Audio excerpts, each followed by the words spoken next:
प्रेमको बट्याइले गर्न सक्ने भनेको केही नेताहरू हुन् देशपट्टिको प्रेमलाई आफ्नो बट्याइपूर्वक प्रेम गर्दैछन्। प्रेममा बाठोपन कहिले पनि काम आउँदैन।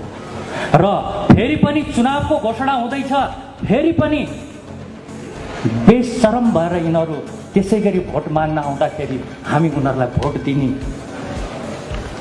कसरी हिम्मत गर्न सक्छौँ भनेपछि आजको दिन कति विशेष दिन हो। नकारात्मक शक्तिलाई परास्त गर्नको लागि सकारात्मक शक्ति एकजुट भएर जन्मिने दिन आज एकीकृत शक्ति नेपालको जन्म भएको छ घोषणा। आजकै दिन थियो सूर्यबाट फुटेर पृथ्वी पनि बनेको दिन। हामीहरूले बच्चा जन्माएर सिर्फ विदेश पठाउनको लागि होइन, यो भूमिमा जन्मिनुको ठुलो माइने हामीलाई यो भूमिले जन्माएको हो। यो भूमिको डिमान्ड थियो हामी हुनुमा, तर हामी सजिलैसँग अरूको हुन थाल्यौँ। देशको लागि राम्रो सोच्नेलाई हामी घर बसेर गाली गर्न थाल्छौँ। मलाई थाहा छ यो घोषणाको पछाडि पनि गालीको वर्षातको सुरुवात हुन्छ। ऊ माग्नमा यति लिप्त भइसक्यो, आफ्नो गरगहना सबै बेचिसक्यो, माग्नको लागि बेच्दैछ। राष्ट्र रक्षाको अभियानमा जुट्न हामी हार्दिक अनुरोध गर्दछौँ। वर्तमान संविधान र देश एकसाथ सुरक्षित तुल्याउन नसकिने ठहर सहित हामी देशभक्त राष्ट्रप्रेमीहरू मोर्चाबद्ध भएर राष्ट्र विरुद्धका चुनौतीहरूको सामना गर्न प्रतिबद्ध भएका छौँ। बीपी कोइराला, मदन भण्डारी, कृष्ण प्रसाद भट्टराई, गणेश मान सिंह विकासको मापदण्ड। हामी देशको घाउले पोलेको व्यक्तिहरू नै हौँ। हामीलाई कति पोल्यो, हामीलाई कति अप्ठ्यारो लाग्यो भन्ने त हामीहरूको यो एकीकृत शक्ति नेपालको जमघटबाट नै थाहा हुन्छ। गुमेको केही भूभाग फर्काउन सक्नु, नेपालको अन्तर्राष्ट्रिय पहुँच स्थापित गर्नु, देशको सीमा सुनिश्चित गरी नक्साङ्कन कार्य सम्पन्न हुनु। मान्यजन दाजुभाइ दिदीबहिनीहरू सबैमा आज कृष्ण जन्माष्टमीको शुभकामना। मलाई आज एकीकृत शक्ति नेपालको घोषणापत्र पढ्ने पनि जिम्मेवारी दिएको छ। यो पढ्नुभन्दा अगाडि म छोटोमा दुई शब्द केही आफ्नो तर्फबाट राख्न पनि चाहन्छु। वास्तवमा आज विशेष दिन हो, कृष्णको जन्म भएको दिन। हामीहरूले बुझेको हाम्रो शास्त्र, हाम्रो परम्पराले भनेको आज कृष्णको जन्मदिन हो, तर देशको अवस्था यस्तो छ कि हामीले हरेक मान्यता, धर्म, आस्था र विश्वासलाई खण्ड खण्ड गरिएको अवस्था छ। तर आजको दिनलाई म यसरी पनि परिभाषित गर्न चाहन्छु, सिर्फ कृष्ण मात्रै जन्मेका होइन। खास हाम्रो शास्त्रकै हिसाबमा हामीले जाने हो भने, हामीहरूले सकारात्मक तरिकाले सोच्न सक्ने हो भने आजकै दिन थियो सूर्यबाट फुटेर पृथ्वी पनि बनेको दिन। त्यो पृथ्वीको नीलो रङ हाम्रो कृष्णको रङ, र त्यो सूर्यबाट फुटेर निक्लेका ती पिण्डहरू, 7वटा पिण्डमा त चेतना रहन सकेन। किन रहन सकेन? कंसले गर्दाखेरि, नकारात्मक शक्तिले गर्दाखेरि त्यो सूर्यलाई पृथ्वी जन्माउनु अगाडि 7वटा ग्रह मार्नु नै परेको थियो जहाँ जीवको सम्भावना रहेन। र 8औँमा जसरी कृष्ण जन्मिए त्यसै गरी सूर्यको पनि उपस्थिति भएको थियो, यो हाम्रो शास्त्रले बताउँछ। भनेपछि आजको दिन कति विशेष दिन हो। नकारात्मक शक्तिलाई परास्त गर्नको लागि सकारात्मक शक्ति एकजुट भएर जन्मिने दिन आज एकीकृत शक्ति नेपालको जन्म भएको छ घोषणा। यसमा पनि कृष्ण अझै स्पष्टसँग भन्छन्, यदा यदा हि धर्मस्य ग्लानिर्भवति भारत। मैले सर्टकटमा भनिदिएँ, परित्राणाय साधूनां विनाशाय च दुष्कृतां धर्म संस्थापनार्थाय सम्भवानि युगे। जब जब नकारात्मक शक्ति बढ्दै जान्छ, ती व्यक्तिहरूको जन्म बढ्दै जान्छ र व्याप्त हुँदै जान्छन्। आजको नेपालको जस्तो अवस्था, जुन अवस्थामा आफ्नोपनलाई घृणा गर्न थालिन्छ। थाहा छ नि होइन, मन परेको व्यक्तिको कहाँसम्म सुगन्ध अनुभव गर्न सकिन्छ भन्ने मन नपरेको व्यक्तिलाई पनि कतिसम्म घिनौनामा लिइन्छ। यसको पराकाष्ठको उदाहरण आज छ। आजका राजनीति गर्ने ती नेताहरू, म धेरै समय उनीहरूको कुरा गरेर पनि म बिताउन चाहन्न। मलाई लाग्छ घोषणापत्र अगाडि यी कुराहरू भन्न जरुरी थियो। हुन्छ अरूको मोर्चाले जलन हुन्छ, देशको लागि राम्रो सोच्नेलाई हामी घर बसेर गाली गर्न थाल्छौँ। मलाई थाहा छ यो घोषणाको पछाडि पनि गालीको वर्षातको सुरुवात हुन्छ। तर म साथीहरूलाई भन्छु, त्यो उनीहरूको मुखबाट शब्द नमिलेको मात्रै हो, त्यसलाई हामीले आशीर्वाद लिन सक्नुपर्छ। यतिखेर म आज यो घोषणापत्र मलाई पढ्ने जिम्मेवारी दियो, म अत्याधिक खुसी छु। र यहाँ उपस्थित सबैलाई म यसरी भन्न चाहन्छु कि हामी देशको घाउले पोलेको व्यक्तिहरू नै हौँ। हामीलाई कति पोल्यो, हामीलाई कति अप्ठ्यारो लाग्यो भन्ने त हामीहरूको यो एकीकृत शक्ति नेपालको जमघटबाट नै थाहा हुन्छ। हामीले कसरी खपेर बस्न सक्यौँ, यिनीहरूको उद्दण्डता कसरी हेरेर बस्न सक्यौँ, देशको भविष्य यिनीहरूको हातमा दिएर हामी कसरी शान्त बस्न सक्यौँ। र फेरि पनि चुनावको घोषणा हुँदैछ, फेरि पनि बेशरम भएर यिनीहरू त्यसै गरी भोट माग्न आउँदाखेरि हामी उनीहरूलाई भोट दिने कसरी हिम्मत गर्न सक्छौँ? कि हामीलाई यो देशको कर्णधार युवाहरूको भविष्यको चिन्ता छैन र? अब के आशा र के एउटा पोइन्ट होला कि यी व्यक्तिहरूले फेरि पनि देशलाई के गर्न सक्छन् भनेर? जसले सिर्फ माग्न मात्रै जानेको छ, ऊ माग्नमा यति लिप्त भइसक्यो, आफ्नो गरगहना सबै बेचिसक्यो, माग्नको लागि बेच्दैछ। किनबेचको पनि र नयाँ पिँढीलाई पनि एक किसिमले मगन्ते बनाउने शिक्षा दिँदैछ यी राजनीतिक पार्टीहरू। यदि साँच्चै नै देशप्रति प्रेम र आफ्नो भावी सन्तानको भविष्यको यदि कसैलाई माया छ भने यिनीहरूको खुलेर प्रतिकार गर्न थालौँ। नत्र भने हामीहरूले बच्चा जन्माएर सिर्फ विदेश पठाउनको लागि होइन, यो भूमिमा जन्मिनुको ठुलो माइने छ। हामीलाई यो भूमिले जन्माएको हो, यो भूमिको डिमान्ड थियो हामी हुनुमा, तर हामी सजिलैसँग अरूको हुन थाल्यौँ। र म कृष्णको यही कुरालाई नै म फेरि पनि भन्न चाहन्छु, यो देशलाई प्रेम गरौँ, सिर्फ प्रेम गरौँ। कृष्णको भाषामा नै भन्न चाहन्छु, प्रेम गरौँ। जब हामी प्रेम गर्न थाल्छौँ नि, जब देशलाई नै प्रेमी बनाउन थाल्छौँ नि, यो देशको हरेक पीडाले हामीलाई छुन थाल्छ। हाम्रो देशपट्टिको प्रेमको कमी छ, त्यो कमीले गर्दाखेरि यो देशमा भएको ज्यादती हामीले बर्दाश्त गर्न सकेको हौँ। एकचोटि सोचौँ, हाम्रो प्रेमीलाई कसैले अन्याय अत्याचार गर्यो भने हामी चुप लागेर बस्न सक्छौँ, तर देशमाथि भएको अन्याय अत्याचार हामी किन चुप लागेर बसेको छौँ? किनभने देशपट्टिको प्रेम हामीमा कमी भइसक्यो। यदि हामीले देशलाई प्रेम गर्यौँ भने हामीभित्र सिद्धान्तहरू जन्मन थाल्छन्। जब देशलाई प्रेम गर्न छोड्यौँ भने हाम्रो संस्कृति घिनाउन लाग्न थाल्छ, आफ्नो व्यक्ति घृणा लाग्न थाल्छ, हाम्रो परम्परा घृणा लाग्न थाल्छ, अनि हामी विदेशी परम्परा, संस्कृति र धर्म अँगाल्छौँ। कृष्णले कति राम्रोसँग भने, स्वधर्म निधनम श्रेया परधर्म भया भया। हामीले सोच्नुपर्छ, यदि साँच्ची नै हामी यो देशको भविष्य र यो देशको भविष्यका कर्णधारको भविष्यलाई हामी ख्याल गर्ने हो भने हामीले चाँडै नै आफूभित्रको त्यो शक्तिलाई पनि एकत्रित गर्न जरुरी छ र उनीहरूको खुलेर प्रतिकार गर्न जरुरी छ। ती ती व्यक्ति जसले यो देशमा केही पनि राम्रो देखेन, सबै चिज अरूको राम्रो देख्न थाले। याद गरौँ न, आफ्नो नराम्रो लागेर जब अरूको राम्रो लाग्न थाल्छ,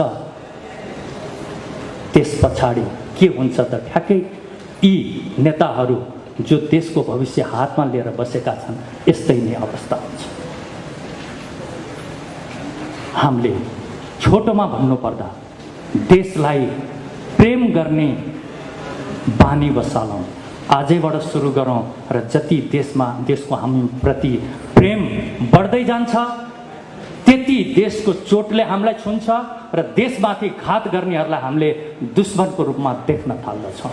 अनि मात्रै यो देशकोले अर्को फड्को लिन सक्छ। नत्र भने अझसम्म पनि ती व्यक्तिहरू हामीहरूले यो देशमा नयाँ पार्टी नयाँ मोर्चा घोषणा गर्नुपर्छ भनेर बसिरहेको छन्, सुरुवातमै मिल्न सक्ने हिम्मत गर्दैनन्। यिनीहरू त्यही व्यक्ति हुन् जो व्यक्ति आज सत्तामा बसेर मिल्न नसकेर देशलाई कुन हालतमा पुर्याएको छन्, त्यो चिजलाई याद गरौँ। सकिन्छ, हिम्मत छ र यदि प्रेम भाव छ भने लाटोको जस्तो गरी प्रेम गरौँ। प्रेममा बठ्याइले केही पनि गर्न सक्दैन। प्रेमको बठ्याइले गर्न सक्ने भनेको केही नेताहरू हुन्, देशपट्टिको प्रेमलाई आफ्नो बठ्याइपूर्वक प्रेम गर्दैछन्। प्रेममा बाठोपन कहिले पनि काम आउँदैन। प्रेमलाई लाटो तरिकाले प्रेम गरौँ। यो हाम्रो देश हो, हामी यसलाई प्रेम गर्छौँ। प्रेमको सुरुवात नै यो देशलाई, यसको देशको हृदय हामीभित्र धड्किन थाल्छ। यसलाई मनन गरौँ र नेगेटिभ शक्तिहरूले फेरि पनि यो शक्तिलाई तोडफोड गरेर भ्रमित बनाउने कोसिस गर्छन् भने उहाँहरूले पनि एउटै चिज सोच्नुहोस्, नेगेटिभै सोच्ने यदि बानी छ भने नयाँ शक्ति यदि बनेर आउँदैछ, एकत्रित हुँदैछ, त्यो हेर्न सुन्न सकिएन भने यी नेताहरूलाई खप्न चाहिँ किन सकियो, उहाँहरूलाई क्वेसन राख्दै म अब घोषणापत्र धन्यवाद।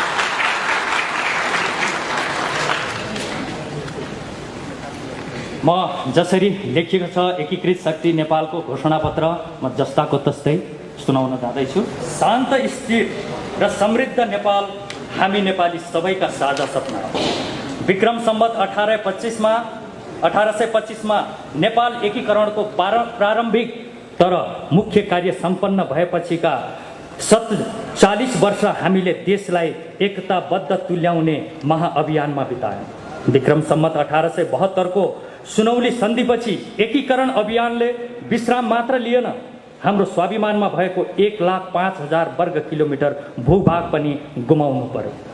यस दृष्टिले नेपाली इतिहासको सर्वाधिक दुर्दान्त घटनाका रूपमा सुगौली सन्धि सन् 1515 डिसेम्बरलाई लिन सकिन्छ। त्यस घटना पश्चात नेपालीहरूमा एक प्रकारको निराशा भाव उत्पन्न भयो र केही परिवारमा सीमित नेपाली राजनीतिमा सत्ता सङ्घर्षको भद्दा एवं कुरूप श्रृङ्खलाको सुरुवात हुन पुग्यो।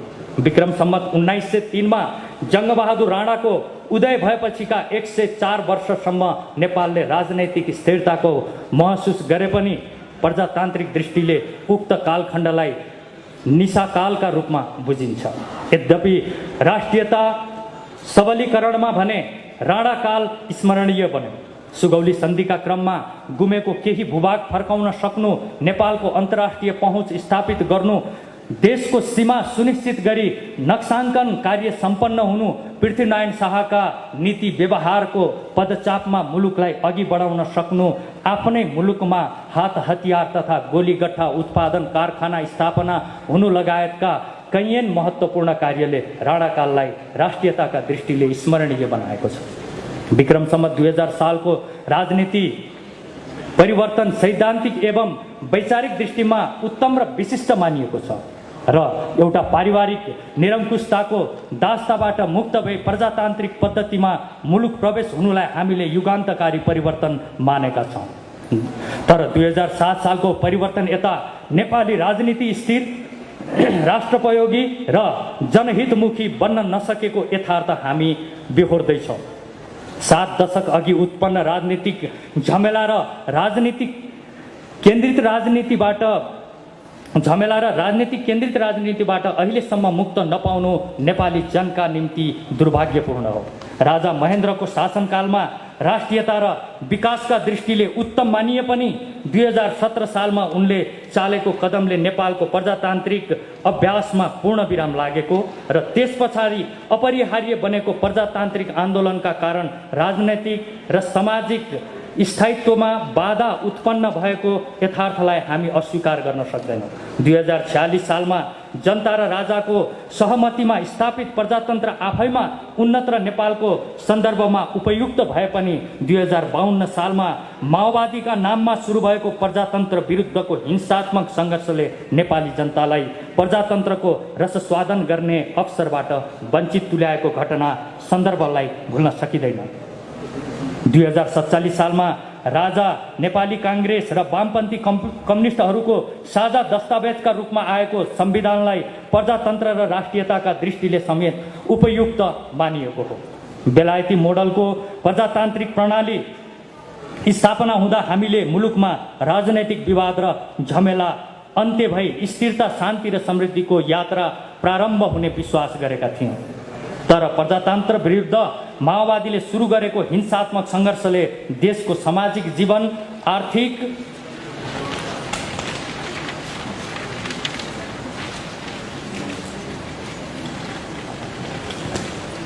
आर्थिक उन्नतिका मार्ग र प्रजातन्त्र सबलीकरणलाई लविक्षत तुल्याइदियो। प्रजातन्त्र विरुद्ध सुरु गरिएको माओवादीको हिंसात्मक सङ्घर्षलाई विराम लगाउने क्रममा भएका सम्झौता र 12 बुँदे सम्झौताको जगमा प्रकटीकरण भएको संविधानले नेपाली राष्ट्रियता तथा राष्ट्रिय एकता र अखण्डतामा गम्भीर चुनौती थपेको हामीले ठानेका छौँ। राजनैतिक दलको नेतृत्व, तिनको सोच, व्यवहार र अवलम्बन गरिएका नीति र कार्यक्रमले कतै देश असफल राष्ट्रमा रूपान्तरित हुने हो कि भन्ने सन्देह बढाएको छ। सर्वाधिक उन्नत दाबी गरिएको राजनैतिक प्रणालीमा मुलुकको राष्ट्रियता, राष्ट्रिय एकता, राष्ट्रिय स्वाभिमान र आम जनताको जीवनस्तर नेपालको इतिहासमै सबैभन्दा सङ्कटग्रस्त अवस्थामा पुगेको छ। 2063 को परिवर्तनपछिका नीति र व्यवहार नेपाली राष्ट्रियता र राष्ट्रिय एकता विरुद्ध लक्षित रहेको महसुस आम जनताले समेत गर्न थालेका छन्। जनताले दैनिक जीवनमा भोग्नु परेका समस्याप्रति राज्य संयन्त्र र नेपाली राजनीतिक पूर्ण रूपले बेसरोकार रहँदै आएको महसुस देशवासीहरूले गरिरहेका छन्। संविधान सभाबाट जारी गरिएको वर्तमान संविधान नै मुलुकमा अशान्ति, अस्थिरता र अन्योलताको मूल स्रोत बनेको छ भन्न अब हिचकिचाउनु पर्दैन। यस्तो अवस्थामा विद्यमान संविधानका केही अन्तर्वस्तु, नीति, व्यवहार र नेतृत्व यथावत रहँदा मुलुक असफल राज्यमा रूपान्तरित हुन सक्ने विषय परिस्थितिको खतरालाई दृष्टिगत गरी देशका सम्पूर्ण राष्ट्रप्रेमी एवं देशभक्तहरू एकताबद्ध हुन विलम्ब गर्न नहुने निष्कर्षमा हामी पुगेका छौँ।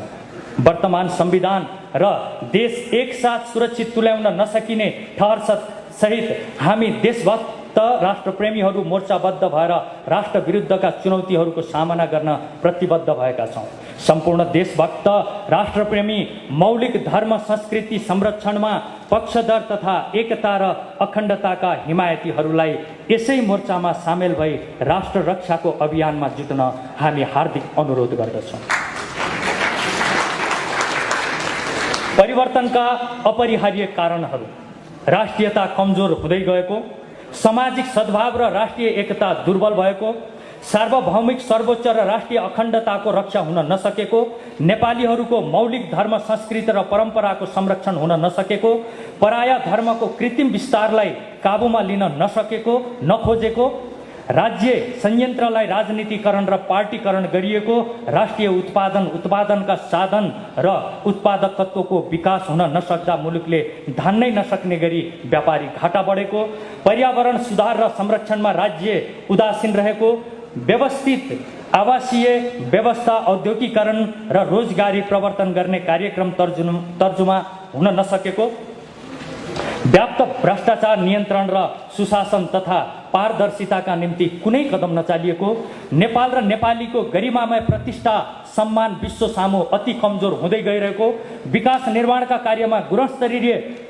गुणस्तरीय र अनियमितता शून्य तुल्याउन राज्य असमर्थ रहेको, कर्मचारी प्रशासनलाई जनमैत्री, कार्यमुखी र इमान्दार बनाउन नखोजिएको, न्यायिक निकायहरूप्रतिको आस्था, विश्वास र भरोसामा भारी ह्रास आउँदा पनि त्यसको सुधारका निम्ति कुनै पहल नगरिएको, विपन्न र पिछडिएका मानिसहरूको न्याय र अवसरमा पहुँच स्थापित गराउने कुनै विशेष कार्यक्रम नभएको, स्वास्थ्य सेवालाई गुणस्तरीय, सुलभ र व्यापक तुल्याउन नसकेको, कृषि उत्पादन र कृषि मैत्री नीति र व्यवहार नभएको, निशुल्क गुणस्तरीय र राष्ट्रोपयोगी शिक्षा व्यवस्थाको विकास गर्नेतर्फ राज्य उदासीन रहेको, युवाहरूमा लक्षित गर्ने खेलकुद, रोजगारी र स्वास्थ्य सुरक्षा सम्बन्धी प्रभावकारी कार्यक्रम तर्जुमा गर्न नसकेको, नेपाली गीत सङ्गीत र कलाकर्मलाई सम्मानित एवं व्यावसायिक तुल्याउन नसकेको, नागरिकको दैनिक जीवनलाई सहज, सरल, सुलभ र आनन्ददायक तुल्याउन नसकेको, प्रजातन्त्र सम्मत व्यवहार राजनीतिक क्षेत्रमा प्रकट हुन नसकेको, यातायात व्यवसायलाई मर्यादित र सुरक्षित तुल्याउने तर्फ चासो प्रकट नभएको, शैक्षिक, न्यायिक र स्वास्थ्य लगायतका संवेदनशील क्षेत्रलाई राजनैतिक मुक्त बनाउन नसकेको, बढ्दो अपराध र अपराधीकरणलाई नियन्त्रण गर्न असफल रहेको, राष्ट्र केन्द्रित एवं जनमुखी राजनीतिको विकास गर्न नखोजिएको, शिक्षा, स्वास्थ्य र रोजगारी, न्याय र सुरक्षा प्रणाली जनोपयोगी नभएको। यति धेरै प्रब्लममा त देश रहेछ, यो पढ्दाखेरि अझै स्पष्ट हुँदो रहेछ। तैपनि हामी हेरेर बसिरहेको छौँ। एनिवे, र हाम्रा प्रतिबद्धताहरू एकीकृत सार्वभौमिकता सहितको धर्म सापेक्ष राष्ट्र, मौलिक धर्म, संस्कृति, परम्परा, इतिहास र सभ्यता सहितको समृद्धि, गैर जातिवादी अवधारणाको कार्यान्वयन, जनता, राज संस्था र राजनीतिक दलहरू बीचको समन्वयकारी राजनीतिक प्रणाली, सबल र सुदृढ नेपाली राष्ट्रिय सेना, ट्रेड युनियनहरूको व्यवस्थापन, न्याय, सुरक्षा, शिक्षा र स्वास्थ्य सेवा निशुल्क, सम्पत्ति आर्जन र संरक्षणको सुनिश्चितता सहित राष्ट्रिय पुँजीको प्रवर्धन, भ्रष्टाचार शून्य राज्य संयन्त्र र समाज, स्वदेशी उत्पादन र रोजगारी प्रतिबद्ध प्रवर्धनलाई उच्च प्राथमिकता, महिला, पिछडिएका समुदाय र विपन्न वर्गलाई माथि उठाउन विशेष आर्थिक तथा सामाजिक कार्यक्रम, जनमैत्री, पारदर्शी र कार्यमुखी कर्मचारी प्रशासन, सन्तुलित एवं राष्ट्र हितमुखी परराष्ट्र नीति र व्यवहार, उत्पादनमुखी अर्थतन्त्र, कर प्रणाली मुरहित जनमुखी आर्थिक नीति योजना र कार्यक्रम। मैले सायद शब्द केही मिस्टेक पनि बोलेँ होला, माफी चाहन्छु। लक्ष्यहरू: अखण्ड एवं सुदृढ र सम्मानित सार्वभौमिकता सहितको एकबद्धता नेपाल निर्माण गर्ने, सामाजिक सद्भाव र जातीय एकता पुनर्स्थापित गर्ने, स्थानीय तहमा अधिकार, सेवा र सुविधाको क्षेत्र विस्तार गर्दै स्थानीय तहलाई जिम्मेवार बनाउने र प्रादेशिक संरचना विस्थापित गराउने, स्वास्थ्य, शिक्षा, रोजगारी, न्याय, सुरक्षा र मनोरञ्जनमा सबै नागरिकको पहुँच स्थापित गर्ने, बौद्ध, किराँत, बोन, जैन, सिख, मैत्रीय र इस्लाम लगायतका धर्म संस्कृतिको संरक्षण गर्ने, वैदिक सनातन हिन्दू राष्ट्र स्थापना गराउने, भ्रष्टाचार र अनियमितता शून्य शासन प्रशासन बनाउँदै समृद्ध नेपालको भविष्य सुनिश्चित गराउने। राजनीतिक प्रणाली: संसदीय प्रजातन्त्र, कानुन निर्माणमा केन्द्रित व्यवस्थापिका, निष्पक्ष, पारदर्शी र न्यायिक न्यायपालिका, सर्वमान्य, निष्पक्ष र जिम्मेवारी राष्ट्र प्रमुख। विचार र दर्शन: पृथ्वीनारायण शाहको विचारलाई मार्गदर्शक सिद्धान्तका रूपमा अवलम्बन गरिनेछ। मार्गदर्शक सिद्धान्त: श्री 5 बडा महाराज धीराज पृथ्वीनारायण शाहकृत ऐतिहासिक व्यक्तित्वहरू: बहादुर शाह, राजेन्द्र लक्ष्मी शाह, राजा राम शाह, राजा महेन्द्र शाह, महेन्द्र मल्ल, काजी कालु पाण्डे, विसे नगर्ची, जङ्गबहादुर राणा, भक्ति थापा, बलभद्र कुवर, शङ्खधर साखुवा, भ्रिकुटी अरनिको, भीमसेन थापा, जय पृथ्वी बहादुर सिंह, भानुभक्त आचार्य, लक्ष्मीप्रसाद देवकोटा, लेखनाथ पौडेल, बालकृष्ण साउन। प्रेरक व्यक्तित्वहरू: बीपी कोइराला, मदन भण्डारी, कृष्ण प्रसाद भट्टराई, गणेश मानसिंह। विकासको मापदण्ड: पर्यावरणीय अवस्था सुधारका कार्यक्रम, जनताको खुसी, इतिहास र सभ्यताको रक्षा, सुशासन, मौलिक धर्म, संस्कृति र परम्पराको संरक्षण, कला र खेलकुदको स्थिति, प्राकृतिक स्रोत पहिचान र परिचालन, भौतिक विकास, सडक यातायात, सञ्चार, ऊर्जा तथा विकासको गुणस्तर, समाज व्यवस्था, नारी बालबालिका र ज्येष्ठ नागरिकको अवस्था, अपराध न्यूनीकरण तथा शान्ति सुरक्षाको स्थिति, मनोरञ्जनका साधनको उपलब्धता, जल तथा भू उपयोग तथा जल संरक्षण, औद्योगिक उत्पादन र मजदुरहरूको अवस्था, कृषि उत्पादन र कृषकहरूको अवस्था, रोजगारी प्रवर्धन, सामाजिक सुरक्षा, स्वास्थ्य शिक्षा प्रणाली र शैक्षिक व्यवस्था, परराष्ट्र सम्बन्ध, व्यवहार र परिणाम, व्यापार घाटा, मुद्रास्फीति। हामी मुलुकको शान्ति, स्थिरता र समृद्धिका निम्ति प्रतिबद्ध रहँदै आएका सबै राष्ट्रप्रेमी, देशभक्त, धर्म सापेक्षताका पक्षधर, विकास प्रेमी जनसमुदायमा एकीकृत शक्ति नेपालको आबद्धताका निम्ति हार्दिक आह्वान गर्दछौँ। एकताबद्ध एवं प्रतिबद्ध जनशक्तिको सक्रिय इमानदार र सात्विक प्रयासमा मात्र परिवर्तन निश्चित हुने विश्वास हामीले लिएका छौँ। आमूल परिवर्तनबाट मात्र विद्यमान सबै खाले समस्याको समाधान हुने हाम्रो ठुलो ठहर। जय देश, जय मातृभूमि।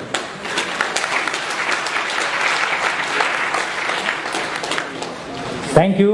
मैले कति शब्दहरूमा मिस्टेक गरेँ होला, तर तपाईँहरूले बुझ्नुभयो होला भन्ने आशा राखेको छु। र अन्तमा म यति भन्छु कि देशलाई प्रेम गरौँ र प्रेम गरिसकेपछि प्रेमीको बारेमा जान्नलाई कुनै अध्ययन र विदेशी ज्ञानहरूको कतै जरुरत पर्दैन। Thank you.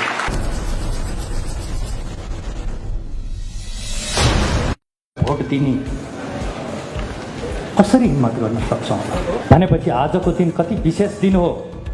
नकारात्मक शक्तिलाई परास्त गर्नको लागि सकारात्मक शक्ति एकजुट भएर जन्मिने दिन आज एकीकृत शक्ति नेपालको जन्म भएको छ।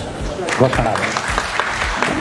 आजकै दिन थियो सूर्यबाट फुटेर पृथ्वी पनि बनेको दिन। हामीहरूले बच्चा जन्माएर सिर्फ विदेश पठाउनको लागि होइन, यो भूमिमा जन्मिनुको ठुलो माइने। हामीलाई यो भूमिले जन्माएको हो, यो भूमिको डिमान्ड थियो हामी हुनुमा, तर हामी सजिलैसँग अरूको हुन थाल्यौँ। देशको लागि राम्रो सोच्नेलाई हामी घर बसेर गाली गर्न थाल्छौँ। मलाई थाहा छ यो घोषणाको पछाडि पनि गालीको वर्षातको सुरुवात हुन्छ। ऊ माग्नमा यति लिप्त भइसक्यो, आफ्नो गहना सबै बेचिसक्यो, माग्नको लागि बेच्दैछ। राष्ट्र रक्षाको अभियानमा जित्न हामी हार्दिक अनुरोध गर्दछौँ। वर्तमान संविधान र देश एकसाथ सुरक्षित तुल्याउन नसकिने ठहर सहित हामी देशभक्त राष्ट्रप्रेमीहरू मोर्चाबद्ध भएर राष्ट्र विरुद्धका चुनौतीहरूको सामना गर्न प्रतिबद्ध भएका छौँ। पीपी कोइराला, मदन भण्डारी, कृष्ण प्रसाद भट्टराई, गणेश मानसिंह। विकासको मापदण्ड हामी देशको घाउले पोलेको व्यक्तिहरू नै हौँ। हामीलाई कति पोल्यो, हामीलाई कति अप्ठ्यारो लाग्यो भन्ने त हामीहरूको यो एकीकृत शक्ति नेपालको जमघटबाट नै थाहा हुन्छ। गुमेको केही भूभाग फर्काउन सक्नु, नेपालको अन्तर्राष्ट्रिय पहुँच स्थापित गर्नु, देशको सीमा सुनिश्चित गरी नक्साङ्कन कार्य सम्पन्न हुनु। मान्यजन, दाजुभाइ दिदीबहिनीहरू सबैमा आज कृष्ण जन्माष्टमीको शुभकामना। मलाई आज एकीकृत शक्ति नेपालको घोषणापत्र पढ्ने पनि जिम्मेवारी दिइएको छ। यो पढ्नुभन्दा अगाडि म छोटोमा दुई शब्द केही आफ्नो तर्फबाट राख्न पनि चाहन्छु। वास्तवमा आज विशेष दिन हो, कृष्णको जन्म भएको दिन। हामीहरूले बुझेको हाम्रो शास्त्र, हाम्रो परम्पराले भनेको आज कृष्णको जन्मदिन हो। तर देशको अवस्था यस्तो छ कि हामीले हरेक मान्यता, धर्म, आस्था र विश्वासलाई खण्ड खण्ड गरिएको अवस्था छ। तर आजको दिनलाई म यसरी पनि परिभाषित गर्न चाहन्छु, सिर्फ कृष्ण मात्रै जन्मेका होइन। खास हाम्रो शास्त्रकै हिसाबमा हामीले जाने हो भने, हामीहरूले सकारात्मक तरिकाले सोच्न सक्ने हो भने आजकै दिन थियो सूर्यबाट फुटेर पृथ्वी पनि बनेको दिन। त्यो पृथ्वीको नीलो रङ हाम्रो कृष्णको रङ र त्यो सूर्यबाट फुटेर निक्लेका ती पिण्डहरू 7वटा पिण्डमा त चेतना रहन सकेन। किन रहन सकेन? कंसले गर्दाखेरि, नकारात्मक शक्तिले गर्दाखेरि त्यो सूर्यलाई पृथ्वी जन्माउनु अगाडि 7वटा ग्रह मार्नु नै परेको थियो, जहाँ जीवको सम्भावना रहेन। र 8औँमा जसरी कृष्ण जन्मिए त्यसै गरी सूर्यको पनि उपस्थिति भएको थियो, यो हाम्रो शास्त्रले बताउँछ। भनेपछि आजको दिन कति विशेष दिन हो। नकारात्मक शक्तिलाई परास्त गर्नको लागि सकारात्मक शक्ति एकजुट भएर जन्मिने दिन आज एकीकृत शक्ति नेपालको जन्म भएको छ, घोषणा हो। यसमा पनि कृष्ण अझै स्पष्टसँग भन्छन्, यदा यदा हि धर्मस्य ग्लानिर्भवति भारत। मैले सर्टकटमा भनिदिएँ, परित्राणाय साधूनां विनाशाय च दुष्कृतां धर्म संस्थापनार्थाय सम्भवामि युगे। जब जब नकारात्मक शक्ति बढ्दै जान्छ, ती व्यक्तिहरूको जन्म बढ्दै जान्छ र व्याप्त हुँदै जान्छन्। आजको नेपाल